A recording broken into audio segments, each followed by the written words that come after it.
Nevada, 1974. Groom Lake Test Facility, Area 51. Officially, this place didn't exist on any map. Unofficially, it was where the US government stored things that shouldn't exist. Hangar 18 was different, even among the other hangars. Built in 1955 from reinforced concrete and titanium plating, it sat isolated 2 miles from the main runway, surrounded by razor wire, motion sensors, armed patrols that rotated every 4 hours. No one entered without Level 7 clearance. The guards who worked the outer perimeter, like Sergeant David Hawkins, had Level 5. Their orders were simple: walk the fence, report anything unusual, never look up at the hangar roof. But on July 17, 1974, everything changed. A signal that had been broadcasting for 27 years finally found someone who could hear it. The Nevada desert at 2 a.m. was a place that swallowed sound. No wind, no animals, just the crunch of boots on frost-covered sand. A single dirt road stretched into infinite blackness, flanked by Joshua trees that looked like crucified men. In the distance, the Papoose Mountains rose like sleeping giants under a sky filled with more stars than anyone from the East Coast had ever seen. This was the approach to Groom Lake, Area 51. The road ended at a checkpoint where armed MPs in olive drab waited with M16s. Beyond them, scattered across the valley floor, hangars disguised as barns, runways long enough for B-52s, and far in the distance, Hangar 18. Even from 3 miles away, it looked wrong. Too solid, too perfect, too silent, like it had been dropped from orbit rather than built by human hands. The main gate was a masterpiece of Cold War paranoia. 20-foot chain link topped with razor coils that glinted under arc sodium lights. A massive red sign in 4-foot letters. Deadly force is authorized beyond this point. 2 MPs stood in a glass booth, faces illuminated by the green glow of radar screens. Their eyes never blinked. Automatic weapons hung ready across their chests. Beyond the gate, a killing zone 500 yards wide. Flat, open desert where nothing could hide. Motion sensors buried every 10 feet. Claymore mines set to sweep 60-degree arcs. This wasn't just security. This was extermination. Every vehicle entering was X-rayed. Every person wanded. Clearance level 4 or higher required. Hawk had level 5. He drove past this gate every night, but tonight felt different. The MPs stared at him longer than usual, as if they knew something he didn't. Hangar 18 stood alone on a concrete pad surrounded by 12-foot perimeter fencing. The building measured 200 feet wide by 150 feet deep, large enough to house a C-130 Hercules. Walls 5 feet thick, reinforced with titanium rebar. The main doors, 40 feet tall, could open to admit anything that flew. But they never did. Not in 19 years. Painted above the doors in stark white letters, Hangar 18. 8 floodlights bathed the front in harsh white glare. 4 security cameras swiveled constantly. Motion detectors covered every approach. The other guards called it the tomb. Hawk called it the thing that shouldn't be. Because at night, when the wind died completely, You could feel it, watching you back. Sergeant David Hawk Hawkins wasn't afraid of much. 6'2", 210 pounds, with hands that could crush walnuts. 2 tours in Vietnam had taught him what real fear looked like. Burning villages, napalm mornings, children with grenades. He had seen worse than Hangar 18, or so he thought. Desert camouflage fatigues hung loose on his frame. M16A1 rifle slung across his chest, safety off. .45 Colt pistol and drop leg holster. Beretta M9 backup in his boot. 3 magazines, 90 rounds total. His face was all angles, high cheekbones, permanent squint from too many desert nights, eyes the color of sagebrush after rain. He looked like the kind of man who could stare down God. But when he looked at Hangar 18, something in those eyes changed. Hawk's patrol route formed a perfect 1.2-mile rectangle around Hangar 18, clockwise every 45 minutes. Flashlight beams swept the fence line, chain link topped with razor coils that could shred a man in seconds. Step, sweep, listen, repeat. The beam caught jackrabbits frozen in terror, coyote eyes reflecting yellow in the distance. Once, a sidewinder rattling softly 3 feet from his boot. But tonight, the desert felt wrong. No animals moved. The stars seemed too bright, too close. Every 200 yards, Hawk checked the alarm boxes, green lights blinking normally. Until he reached perimeter point 7. That's when his radio came alive. 2:47 a.m. Perimeter 7, this is Control. Report visual. Hawk thumbed the transmit button. Static. Perimeter 7, respond immediately. More static. Harsh, electrical, like insects trapped in the speaker. The green LED screen flickered unnaturally. Hawk's other hand rested on his M16. Perimeter 7 was Corporal Eddie Ramirez. Young, eager, always talking about UFOs as a joke. They had shared cigarettes behind the equipment shed. Hawk had told Eddie, "Stay sharp, kid. This place eats complacency." Now, Eddie wasn't answering. Hawk keyed the radio one last time. "Control, this is Hawk. I'm checking P7. Out." He chambered around, safety off, and jogged toward the fence line. Corporal Eduardo Eddie Ramirez was the kind of kid who made deployments bearable. 22 years old, 5'9", stocky build from ranch work back in Laredo, Texas. Always had a joke about little green men or flying saucers. "Hawk, man, you think they're really in there?" Hawk would always answer, "Worry about Germans first, Ramirez, then worry about Martians." Eddie wore his airman uniform loose, sleeves rolled up to show a faded tattoo of the Virgin of Guadalupe. His helmet always sat crooked, Walkman cassette player clipped to his web gear, Willie Nelson tapes mostly. Tonight, Eddie had been humming On the Road Again during shift change. That seemed like hours ago now. Hawk covered the quarter-mile to perimeter 7 in 90 seconds.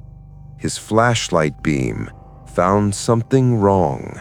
2:47 a.m. Hawk glanced at his Timex military chronograph.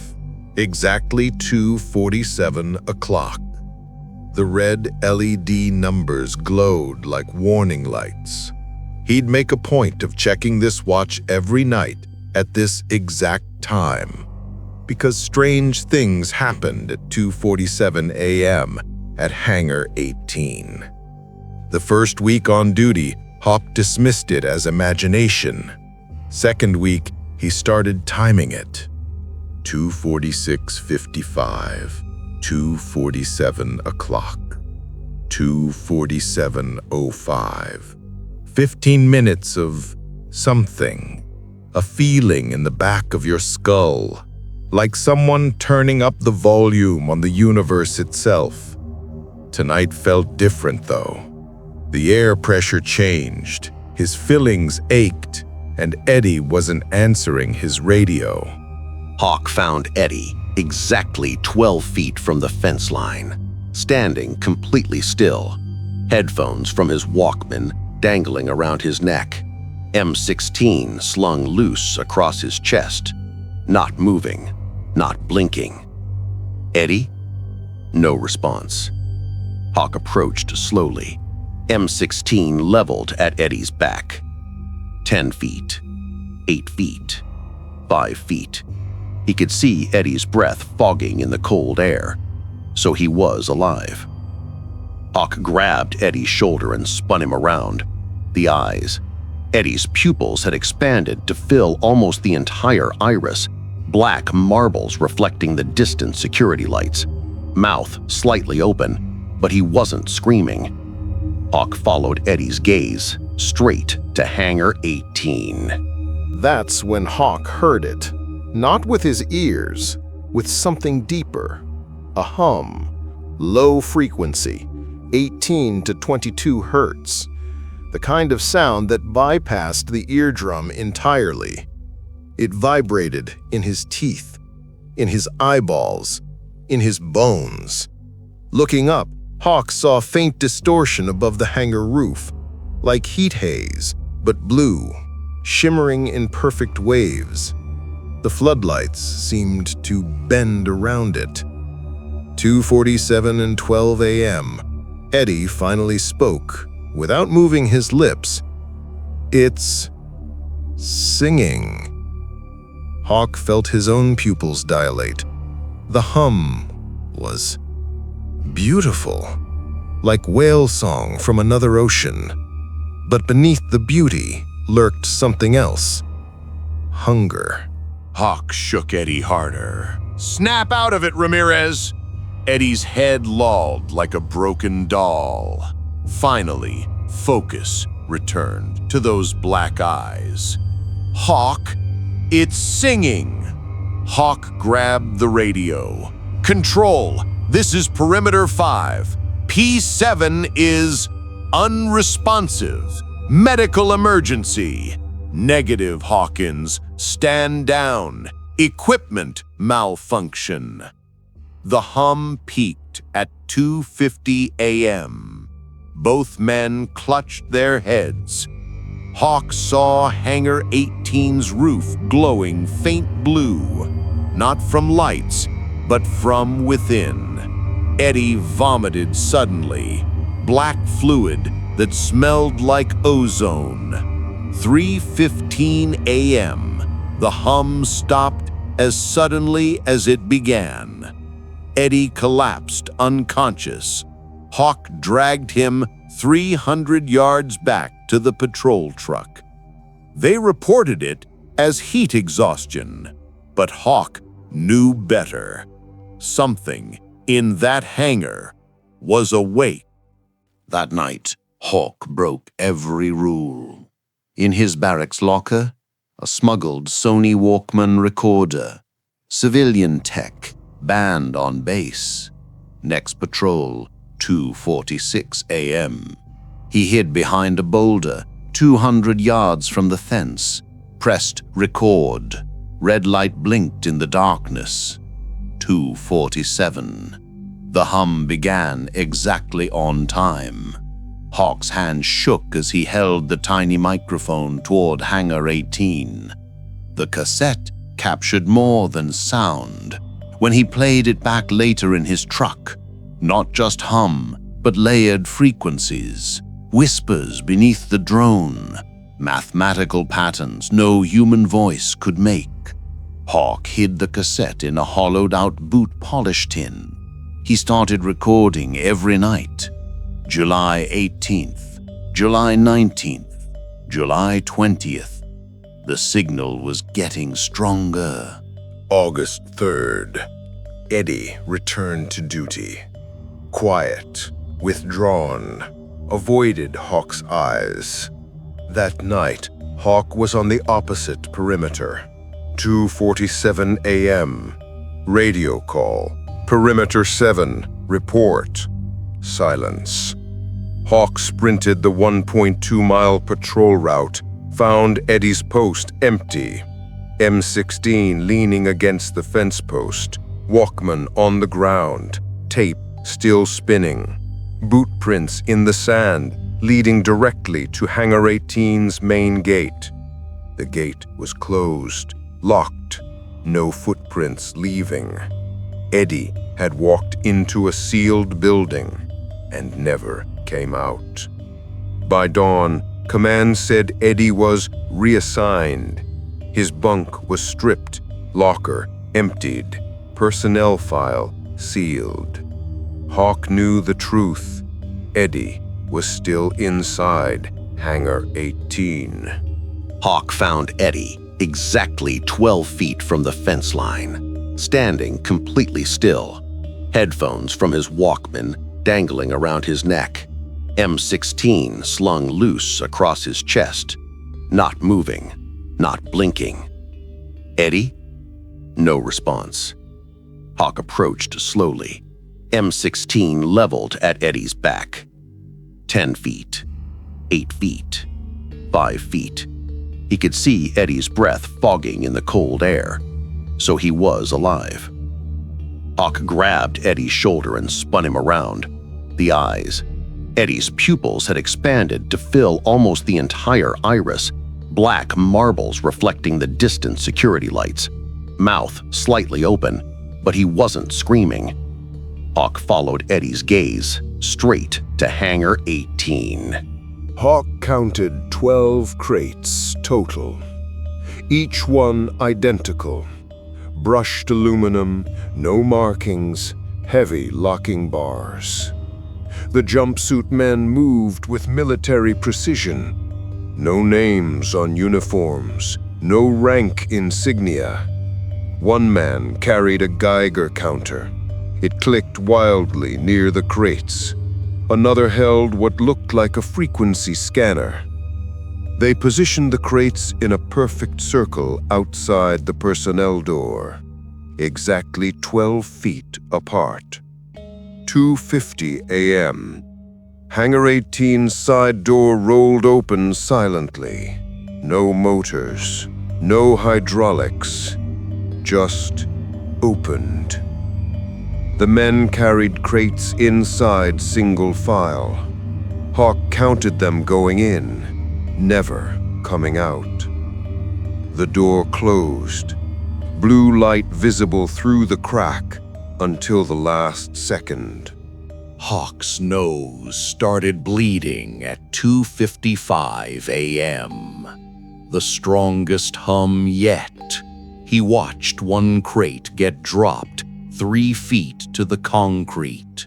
No damage, but a high-pitched whine escaped, then stopped. The men panicked briefly, checked seals. One man pulled out a syringe, injected something into the crate's side. The humming stabilized. Hawk realized the crates weren't containers. They were alive. 3:15 a.m. Hum stopped. SUVs drove away. Hawk stumbled down the ridge, blood crusting his upper lip. His cassette was warm to the touch. August 15th. Hawk played back that night's tape. Beneath the hum, structured data bursts, binary code, mathematical progressions. He recognized patterns from Vietnam's SIGINT briefings. This was a beacon, not random noise, something calling home. Hawk climbed the ridge again. Through binoculars, he saw Hangar 18's main doors cracked open 6 inches.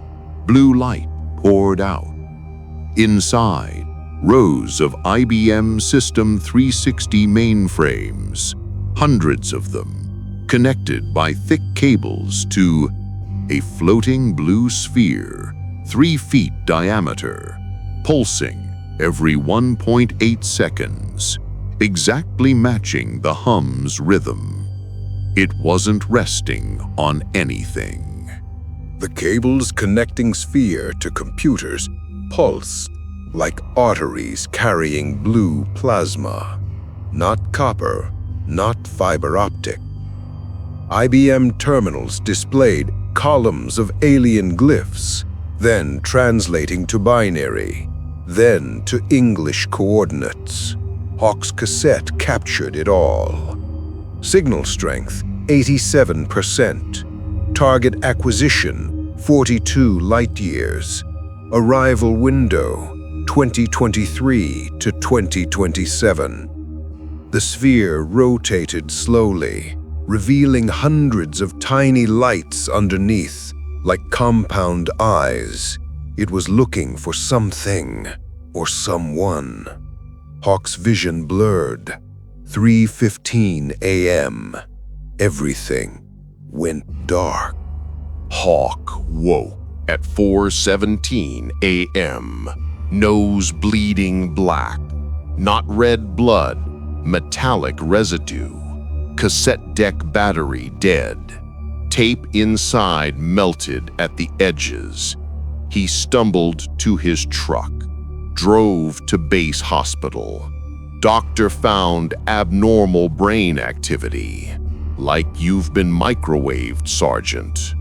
Hawk burned the tape, told no one, but he kept recording. Every night, the signal was changing. August 20th, Colonel Richard Vance summoned Hawk.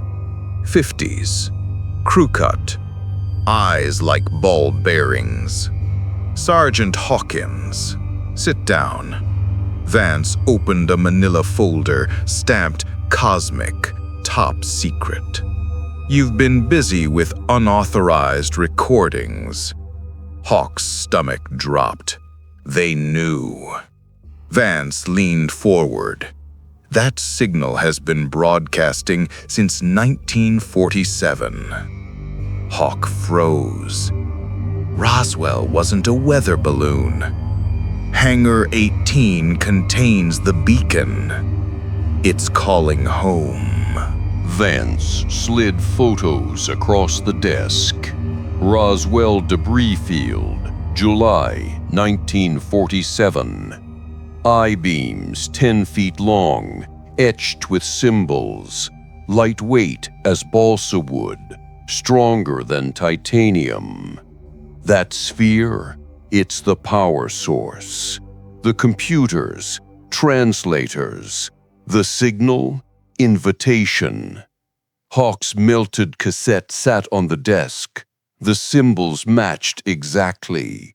Vance continued. Eddie Ramirez is fine. He's assisting now. Hawk lunged across the desk. 2 MPs pulled him off. You'll understand soon, Sergeant. September 1st. Hawk found them during patrol. Eddie's dog tags, half buried near Perimeter 7. Caked in dried black blood, attached by baling wire, scrap of paper. They made me part of it. Written in Eddie's handwriting. Hawk buried them under a rock, but he kept the note. That night, at 2:47 a.m., the hum spoke his name. September 7th, 2:30 a.m. Hawk couldn't wait anymore. Wire cutters from maintenance shed. He cut through 3 strands of razor wire. Alarm should have screamed. Silence. The fence parted. 40 yards of open ground to the personnel door. Hawk sprinted, M16 ready. Reached the door. Rusted emergency hatch, supposed to be welded shut. He pulled the handle. It opened. No lights inside. Air thick as engine oil. 35mm film canisters everywhere. Thousands, tens of thousands, stacked to the ceiling. Red emergency lighting flickered on automatically. Hawk's flashlight beam caught labels. Roswell, 1947. Washington, D.C., 1952. Kecksburg, 1965. An old Bell & Howell projector ran automatically. Grainy footage played on a bedsheet screen. Small gray bodies under tarps. Acorn-shaped craft on flatbed trucks. Radar screens showing impossible maneuvers. The hum grew louder, leading downward. The projector looped endlessly. July 1952, Washington, D.C. 7 radar targets circling the Capitol. F-94 Starfires scrambled. 100 miles an hour slower. Targets paced them perfectly. Next reel, Kecksburg, Pennsylvania, 1965. Acorn-shaped object smoking in woods. CIA flatbed with follow truck only stenciled on canvas. Last reel, 1974, Nevada. Hangar 18 construction footage. Workers wearing lead aprons. Geiger counters screaming. The hum became words. Brother, come. Hawk found the stairwell, concrete steps descending into blackness. Wall sign, sub-level 3, authorized personnel only. Fluorescent lights buzzed and flickered, every third one dead. The air grew colder with each step. Temperature dropped 10 degrees per level. Level 1, empty server rooms. Level 2, medical bays with restraining straps. Stainless steel tables with drain holes. Level 3, single steel door. No handle, no lock. The hum came from behind it. The door swung open as Hawk approached. Single room, 40 by 40 feet. Center, the sphere. Floating 2 feet above black pedestal. Pulsing cables extended to every wall. 1970s computers lined the perimeter. Every screen displayed the same message. Welcome, brother. Walls covered in glowing symbols. Same as Roswell debris. Same as Hawk's dreams. The sphere rotated toward him. Hawk's M16 clattered to the floor. He couldn't move. The sphere whispered, touch. Hawk's right arm extended against his will. Hand passed through the surface. Not solid, not liquid, cooled plasma. Blue energy raced up his arm, into his chest, his brain. Memories that weren't his. Red sand deserts, cities of crystal spires, journey through folded space. The 1947 crash wasn't an accident. It was intentional, a test signal. Hawk saw Eddie, alive, wired into a chair across the room, smiling serenely. Thousands of voices filled Hawk's mind. We wait, we call, the others come. His eyes glowed blue. He understood now. Hangar 18 wasn't a prison. It was an embassy. The signal wasn't random. It was a countdown. 2023, 2027. Hawk walked to the computers, began typing. 3:15 a.m. The hum stopped. Hawk woke on the hangar floor, alone. Sphere dark, computers cold. But he remembered everything.